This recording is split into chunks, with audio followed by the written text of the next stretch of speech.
ఇవాళ ఏదీ లేదు అధ్యక్ష, ఎవ్వరు మాట వినడం లేదు. వాళ్ళేం ఎంఐఎంఆర్ లేకపోతే బీజేపీ ఆర్ కమ్యూనిస్టులు మా పార్టీ క్రియాశీలక సభ్యులేం కాదు అధ్యక్ష.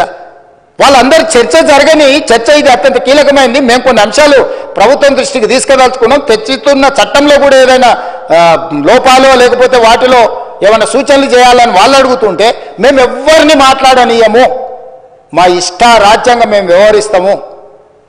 ఇది తెలంగాణకు గౌరవము తెచ్చిపెట్టదు అధ్యక్ష.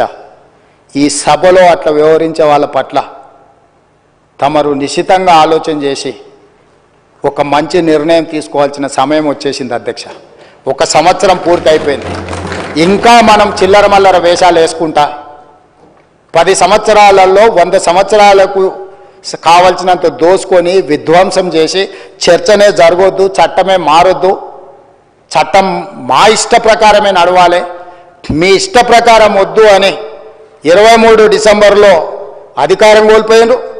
24 మే జూన్లో డిపాజిట్లు కోల్పోయారు. 24 డిసెంబర్లో మీరు మెదడు కూడా కోల్పోయినట్టుగా అనిపిస్తుంది అధ్యక్ష నాకు.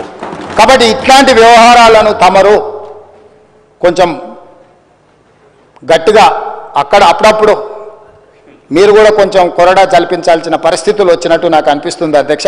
తమరు ఏ ఆదేశం ఇచ్చినా మేము పాటిస్తాం. ప్రభుత్వం వైపు నుంచి ఫార్ములా ఈ రేస్ మీద మీరు అనుమతిస్తే పూర్తి స్థాయి వివరాలను తీసుకొచ్చి కూర్చొని సభ ద్వారా తెలంగాణ సమాజానికి వివరించడానికి నాకు ఎలాంటి అభ్యంతరం లేదు.